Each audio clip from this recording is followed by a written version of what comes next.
आज हम लोग वर्ग सातवां का संस्कृत विषय का तृतीय पाठ ऋतु परिचय, ऋतु से परिचय, तो इस पाठ को हम लोग आज पढ़ेंगे।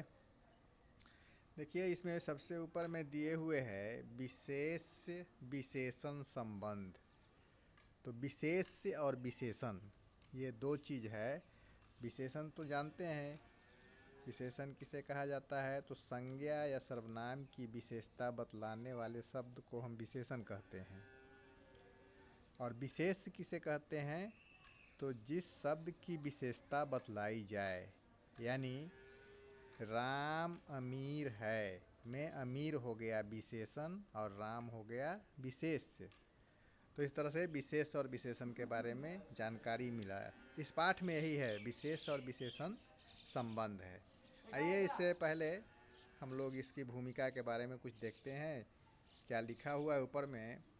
तो यद्यपि व्यवहार में शीतकाल, ग्रीष्मकाल तथा वर्षा काल ये तीन ही वर्ष में ऋतुएं हैं, माने कि तीन ऋतु है। क्या क्या, तो वर्षा, फिर उसके बाद शीत माने ठंडा, जाड़ा और गर्मी। मुख्य रूप से यही तीन ऋतु होती है। लेकिन विचार करने पर प्राचीन काल में भारत में 6 ऋतुओं की मानने की परंपरा रही है। लेकिन भारत ऐसा देश है जो यहाँ पर 6 ऋतु होते हैं, 3 नहीं, 6 ऋतु। और संसार में कहीं भी ये 6 ऋतुएं नहीं होती। भारत का प्राकृतिक सौंदर्य इन 6 ऋतुओं का स्पष्ट भेद कर देता है। प्रस्तुत पाठ में इन ऋतुओं का संक्षिप्त परिचय दिया गया है। इस पाठ में ऋतु के बारे में ही बताया गया है। और ऊपर में बताया गया कि वैसे तो व्यवहार में 3 ही ऋतु होते हैं। कौन कौन, तो जाड़ा, गर्मी और बरसात। लेकिन यहाँ 6 ऋतुओं के बारे में आप लोग को इसमें बताया जाएगा। उन 6 ऋतुओं के नाम क्या है और उसमें कैसा मौसम रहता है, इसके बारे में हम जानें। तो आइए, पहले इसका हम संस्कृत में पाठ करेंगे, फिर उसके बाद हिंदी भी इसका करते चलेंगे ताकि समझ में आ जाए क्या है। अस्माकं देशे षट् ऋतवः भवन्ति। अस्माकं देशे माने हमारे देश में षट् ऋतवः भवन्ति। कितने ऋतु हैं? 6 ऋतु होते हैं। अब देखिए, सबका नाम है बसंत, ग्रीष्म, वर्षा, शरद, हेमंत, शिशिरम च। ये ऋतु हैं कौन कौन, तो बसंत ऋतु, ग्रीष्म माने गर्मी, वर्षा बरसात, शरद ऋतु, एक शरद ऋतु है जो कि ठंडा का मौसम को जाड़ा में हम शरद ऋतु कहते हैं। फिर हेमंत ऋतु और शिशिर ऋतु, ये 6 ऋतुएं हैं। बसंते सर्वेषु पादपेषु नवानि किस्लयानि पुष्पानि च भवन्ति। बसंते यानी कि बसंत में, सर्वेषु पादपेषु सभी पौधों में, नवानी किस्लयानी नया, किस्लयानी माने पत्ते, नए पत्ते, पुष्पानी च भवन्ति माने पत्ते और फूल होते हैं। किस ऋतु में होते हैं, तो बसंत ऋतु में सभी पौधों में नए पत्ते और फूल होते हैं। सर्वत्र शोभनम समय नातिशीत नातिताप भवति। सर्वत्र शोभनम, सभी जगह बहुत सुंदर लगता है। और इस समय क्या होता है, ना अति शीत माने न बहुत ज़्यादा जाड़ा, और न अति ताप माने नहीं ज़्यादा गर्मी। न ज़्यादा जाड़ा रहता है और न ज़्यादा गर्मी रहता है। कोकिला नाम मधुरम स्वरम राजते। कोकिला नाम यानी कोयल के मधुर स्वर, मीठा स्वर जो है वो शोभता है। ग्रीष्मे सूर्यस्य ताप प्रखर भवति। गर्मी में क्या होता है कि सूर्य का ताप जो है वो बहुत तेज होता है। गर्मी के दिनों में आप लोग जानते हैं कि धूप जो है कितना तेज होता है, तो सूर्य का ताप गर्मी में तेज होता है। जलाशय प्रायेण जल शून्य भवति, और क्या हो जाता है, तालाब जो हैं वे जल से रहित हो जाते हैं, यानी कि तालाब सूख जाता है, तालाब में पानी नहीं रहता है।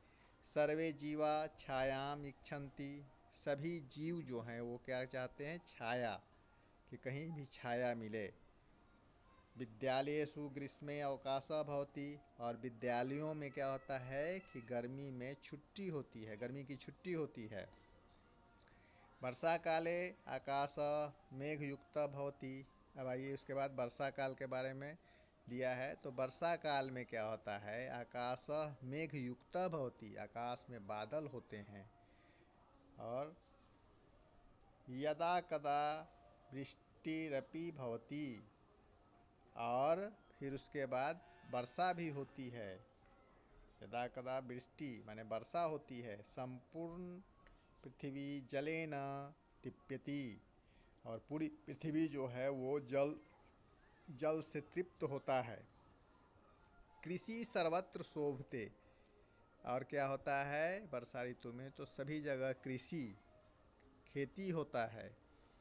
यदा अतिवृष्टि भवति तदा नदीषु जलप्लावनम जायते, अगर बहुत ज़्यादा वर्षा हो जाती है, यदा अतिवृष्टि माने बहुत ज़्यादा वर्षा होती है, तदा तब नदियों में क्या होता है, बाढ़ आता है।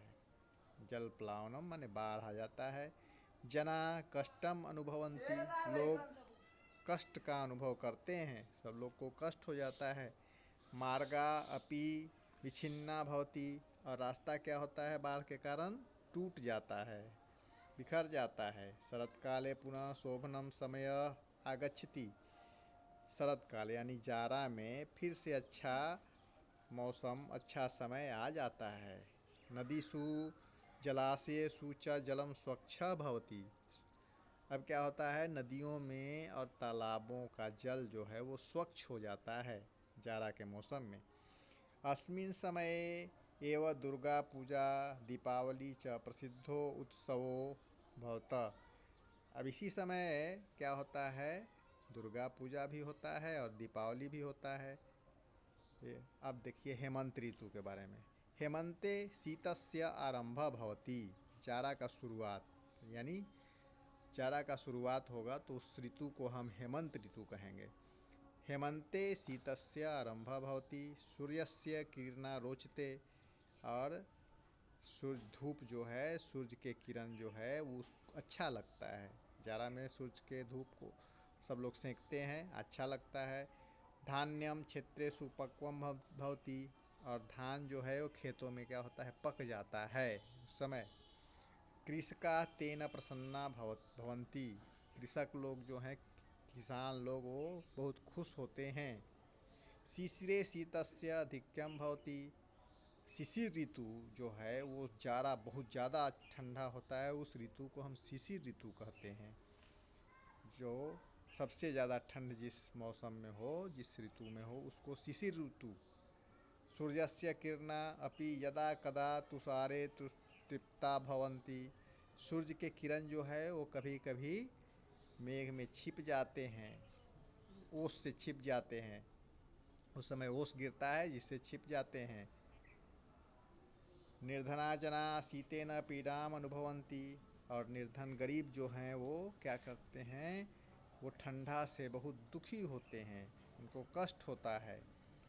यत्र तत्र अग्नि प्रज्वलिता सेवितश्च भवति, जहाँ तहाँ क्या होता है, लोग आग जला करके उसका सेवन करते हैं, आग का सेवन करते हैं, आग तापते हैं। सर्वेषु ऋतुषु बसंत राजा कथ्यते, सभी ऋतुओं में बसंत को राजा कहा गया है। बसंत ऋतु क्या है, तो सभी ऋतुओं के राजा। ग्रीष्मे वर्षा सर्वच्चे हेमंतो शिशिरम यथा हेतेषु सर्वेषु राजायां बसंतो मोददायक। ग्रीष्म ऋतु, वर्षा ऋतु, शरद ऋतु और शिशिर ऋतु, इन सभी ऋतुओं में बसंत ऋतु क्या है, वो राजा है और मोददायक माने आनंद देने वाला है। देखिए यही इस पाठ का अर्थ हुआ। अभी शब्दार्थ जो है उसको भी आप लोग याद कर लेंगे।